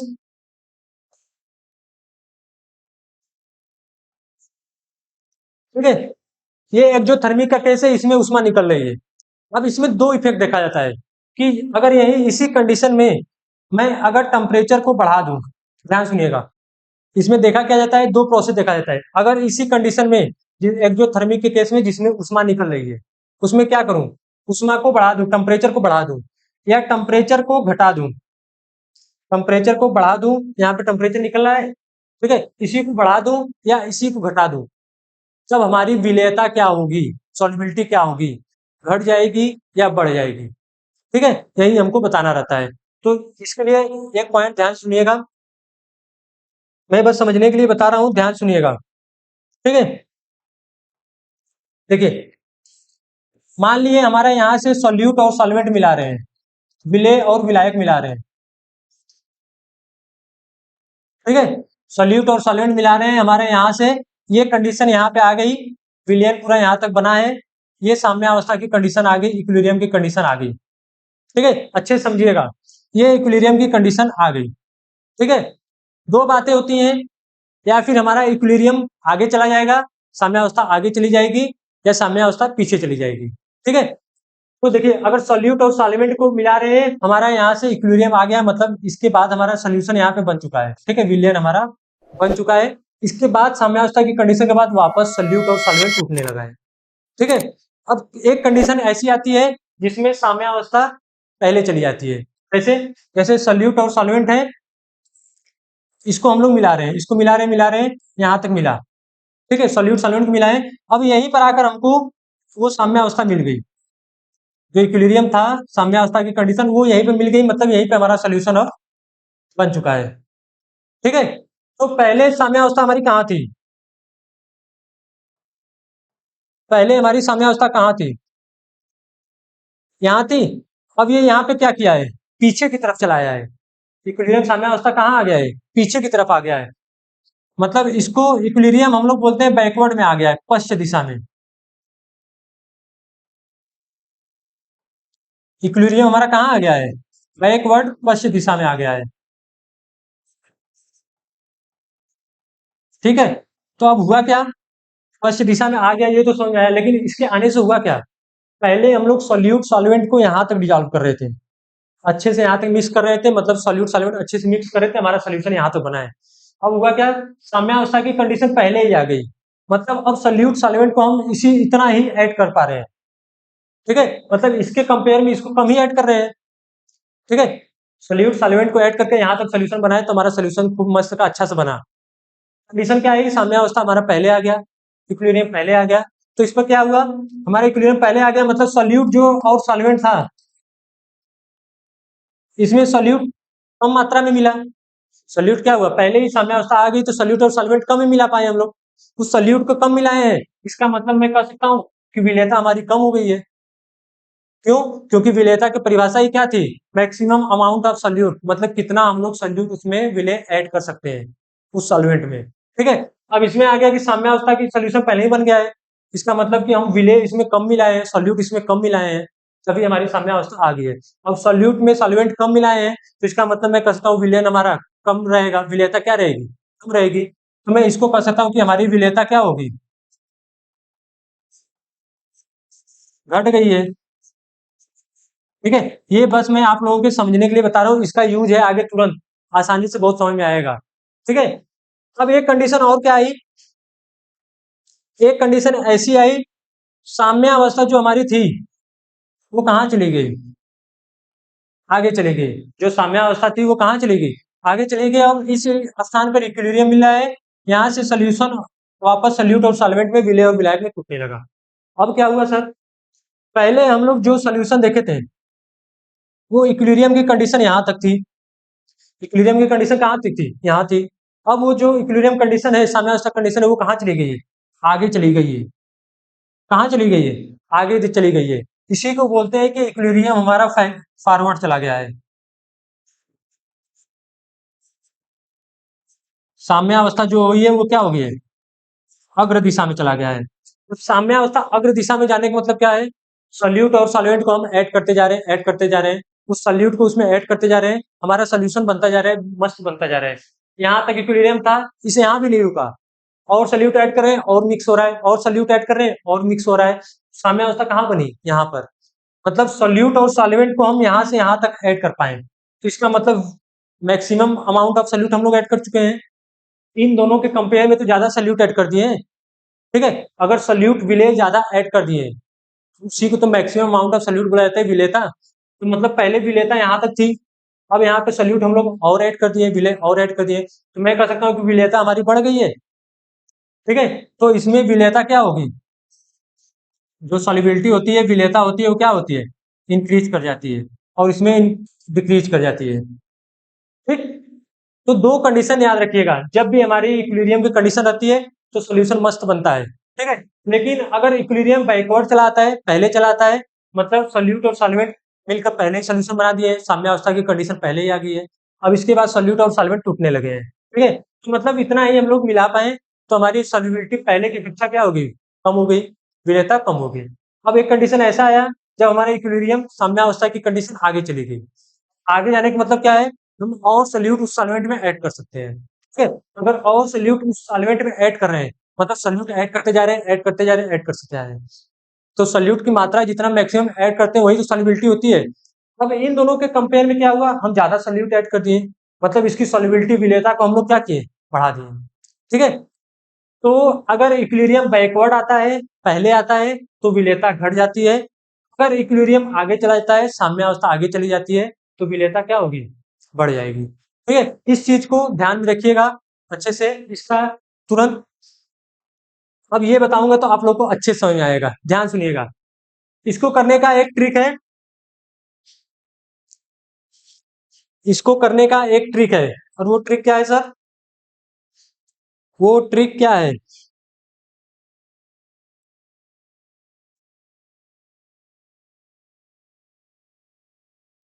ठीक है। अब वो ट्रिक क्या है सर? ट्रिक है, जो बढ़ाओ उसको दूर भगाओ।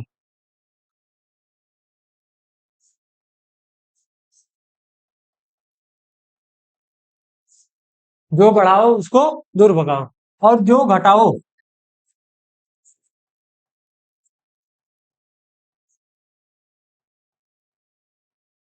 उसको पास बुलाओ,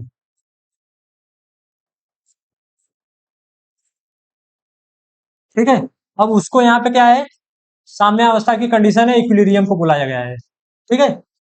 इक्विलिब्रियम को बोला गया है, साम्यावस्था को बोला गया है। अब मैं क्या काम किया? पहला कंडीशन देखते हैं, ठीक है। पहला कंडीशन देखते हैं, जो बढ़ाओ उसको दूर भगाओ, जो घटाओ उसको पास बुलाओ,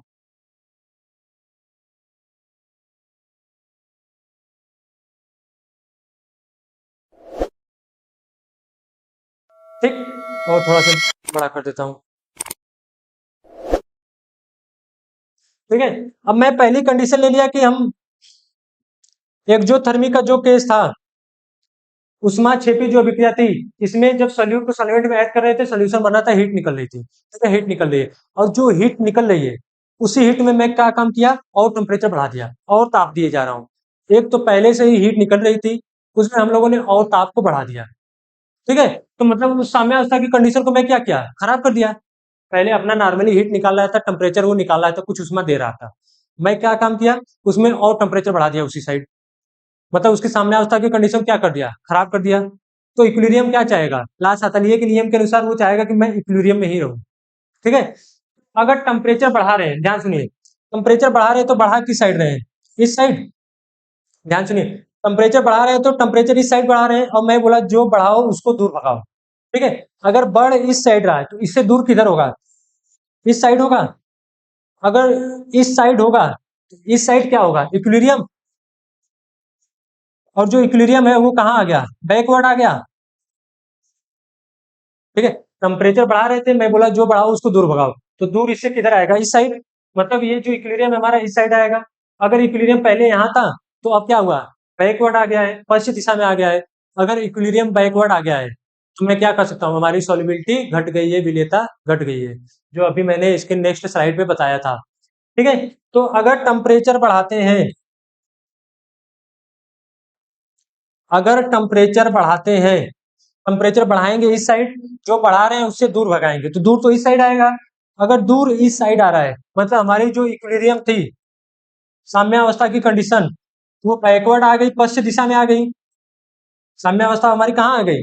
बैकवर्ड आ गई। ठीक है। अगर साम्यावस्था बैकवर्ड आ गई, अगर साम्यावस्था इक्विलिब्रियम बैकवर्ड आ गई, तो विलेयता हमारी क्या हो जा रही थी? घट जा रही थी। तो यहाँ से विलेयता हमारी क्या होगी? सॉल्युबिलिटी जो है विलेयता वो क्या होगी? जो विलेयता है वो क्या होगी? घट जाएगी। ठीक है। तो इसमें यही केस पूछा जाता है कि एक्जोथर्मिक के केस में अगर हम लोग टेम्परेचर बढ़ा देते हैं तो सॉल्युबिलिटी बढ़ेगा या घटेगा।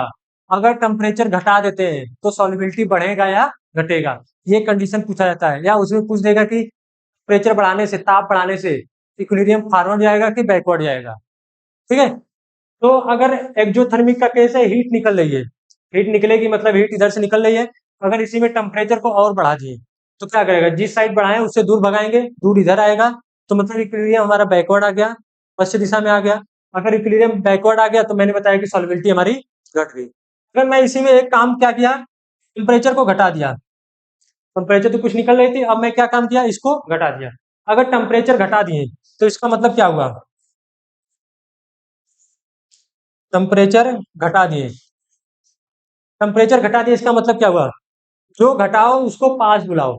मतलब टेम्परेचर घटा इधर रहे हैं, तो अगर टेम्परेचर इधर घटा रहे हैं तो क्या करेंगे? उसको पास बुलाएंगे कि आ जाओ मेरे पास आ जाओ। पास आएगा तो क्या होगा? इक्विलिब्रियम आगे की तरफ आएगा। जिस तरफ टेम्परेचर घटाएं मतलब घटाएंगे तो टेम्परेचर घटाएंगे तो उसको पास बुलाएंगे। पास बुलाने का मतलब हमारा इक्विलिब्रियम कहाँ चला गया? फॉरवर्ड में चला गया। अगर साम्यावस्था की कंडीशन अग्र दिशा में चली गई, इसका मतलब हमारा सॉल्युबिलिटी बढ़ गया, जो कि मैं पहले ही बता चुका हूं आपसे।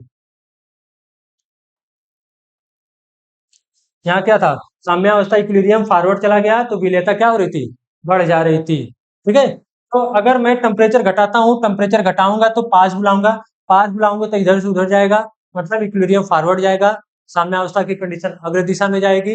अगर साम्यावस्था की कंडीशन अग्र दिशा में जा रही है, इसका मतलब इक्विलिब्रियम फॉरवर्ड जा रहा है। साम्यावस्था की कंडीशन अग्र दिशा में जा रही है।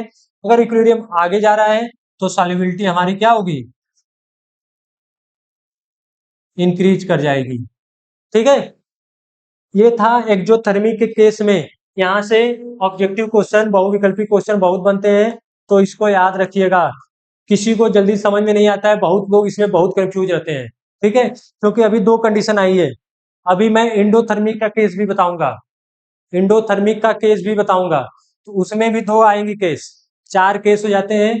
और लोग इसी में कंफ्यूज रहते हैं, बढ़ेगा घटेगा, बढ़ेगा घटेगा, बस बढ़ाते रहते हैं, घटाते रहते हैं। ठीक है। ना बढ़ता है ना घटता है।